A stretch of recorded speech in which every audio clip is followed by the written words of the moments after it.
ఈరోజు రకరకాల అంశాలు మన ముందుకు వస్తున్నాయి. వార్తాపత్రికలలో కథనాలు కూడా వస్తున్నాయి. అందులో ప్రధానంగా మన లోకల్ బాడీకి సంబంధించిన స్థానిక సంస్థలకు సంబంధించినటువంటి ఎన్నికలు నిర్వహించడానికి ప్రభుత్వం ప్రయత్నాలు ప్రారంభించిందన్నట్టుగా గ్రామాలలో మరి ఎన్నికలకు సంబంధించి నిర్వహణ ఏర్పాట్లు చేయడానికి సిద్ధమవుతున్నటువంటి విషయాన్ని కూడా మనం అన్ని చోట్ల అన్ని వార్తాపత్రికలలో చూడడం జరిగింది. మరి వాళ్ళ స్థానిక సంస్థల ఎన్నికలు పెడుతుంది ప్రభుత్వం అంటే ప్రధానమైనటువంటి డిమాండ్గా ఉన్నటువంటి బీసీలకు సంబంధించిన అంశం ఏదైతే ఉందో దాన్ని స్పష్టత ఇవ్వకుండా కాంగ్రెస్ ప్రభుత్వం ముందుకెళ్ళడానికి వీల్లేదని చెప్పి ఇప్పటివరకు బీసీ సంఘాలకు సంబంధించినటువంటి ప్రతినిధులందరం కూడా కూర్చొని చర్చించడం జరిగింది. మరి కాంగ్రెస్ పార్టీ కామారెడ్డిలో డిక్లరేషన్ ఇచ్చింది. ఏమని? బీసీలకు సంబంధించినటువంటి అనేక అంశాలతో పాటు స్థానిక సంస్థల్లో 42% బీసీలకు రిజర్వేషన్ ఇస్తామని చెప్పడం జరిగింది. మరి 42% అనేటటువంటిది ఏ ప్రాతిపదికన కాంగ్రెస్ పార్టీ అనుకున్నదన్న విషయం ఇప్పటివరకు స్పష్టత లేదు. మరి బీసీల జనాభా 42% అని లెక్క కట్టే కన్నా ముందే వాళ్ళకి ఎట్లా తెలిసిందన్నటువంటి విషయంలో స్పష్టత లేదు. ఆనాడు ఎన్నికలకు వెళ్ళేటటువంటి హడావుల్లో చాలా వాగ్దానాలు చేసినారు వాళ్ళు. అందులో ఇది కూడా ఒకటి వాళ్ళు చేయడం జరిగింది. ఇవాళ మరి 42% అంటే ప్రతి ఒక్కరం కూడా ఆలోచిస్తూ ఉంటే బీసీ జనాభా సగానికన్నా ఎక్కువ ఉందని రమారమి మనం చెప్తూ ఉంటాం. అంటే అది 50% కావచ్చు, 60% కావచ్చు, ఇంకా ఎక్కువ ఉండొచ్చు. ఎంత ఉన్నదన్నది ఎవరికి తెలియనటువంటి విషయం. కానీ 42% అని కాంగ్రెస్ పార్టీ ఎట్లా చెప్పింది అన్నది ఇప్పటివరకు ఎవరికి అంతుపట్టని విషయం.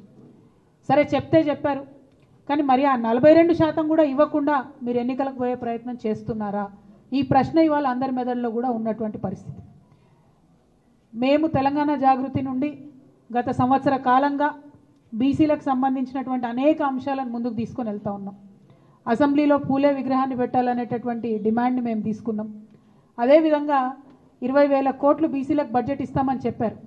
మరి 3 సార్లు అసెంబ్లీ జరిగింది, బీసీలకు మాత్రం 20,000 కోట్లు పెట్టలేదు. మరి ఇప్పుడు స్థానిక సంస్థలు దగ్గరికి వచ్చినాయి, 42% ఇస్తా అన్నది ఇవ్వకుండా ముందుకు వెళ్ళే ప్రయత్నం మాకు అర్థమవుతూ ఉన్నది. కాబట్టి ఇవాళ ప్రశ్నిస్తూ ఉన్నాం, మీరు ఎట్టి పరిస్థితుల్లో కూడా మీరు చెప్పినట్టుగా 42% ఇవ్వకుండా ముందుకు వెళ్ళే ప్రసక్తే లేదు. మిమ్మల్ని మేము వెళ్ళనీయం. ఎక్కడికక్కడ మండల కేంద్రాల్లో కావచ్చు, జిల్లాలలో కావచ్చు, అన్ని చోట్ల కూడా నిరసన ప్రదర్శనలు చేస్తాం. మీరు 42% కాకుండా బీసీల వాటా మాట్లాడకుండా ఎన్నికలకు వెళ్తే మాత్రం కార్యాచరణ చాలా స్పష్టంగా, చాలా షార్ప్గా, పెద్ద ఎత్తున రియాక్షన్ ఉంటుందని చెప్పి ఈ సందర్భంగా ప్రభుత్వాన్ని మేము తెలియజేస్తూ ఉన్నాం. మరి ఇవాళ ఇక్కడ కలిసినటువంటి బీసీ ఎంబీసీ సంఘాలు అందరం కూడా కలిసి మాట్లాడుకున్నది ఏంటంటే, ఇవాళ ప్రభుత్వానికి మనం ఒక హెచ్చరిక జారీ చేద్దాం.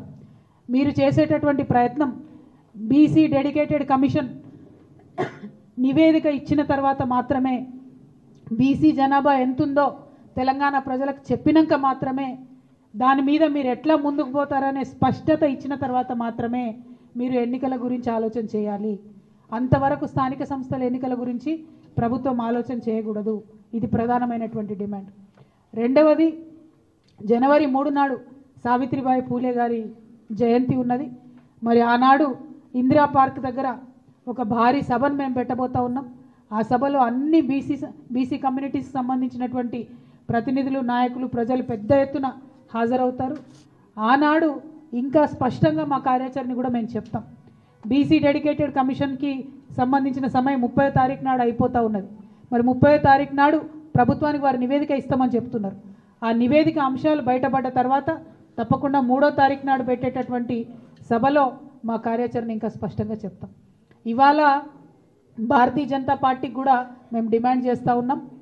మీరు జనాభా లెక్కలు చేపట్టబోతూ ఉన్నట్టుగా తెలుస్తూ ఉంది. ఈ జనాభా లెక్కల్లో ఖచ్చితంగా కులానికి సంబంధించిన కాలం ఉండాల్సిందే, కులగణన జరగాల్సిందే. ఇది మా డిమాండ్. సబ్స్క్రైబ్ చేయండి. Please do subscribe to. Please like, share and subscribe to top Telugu TV. Top Telugu TV.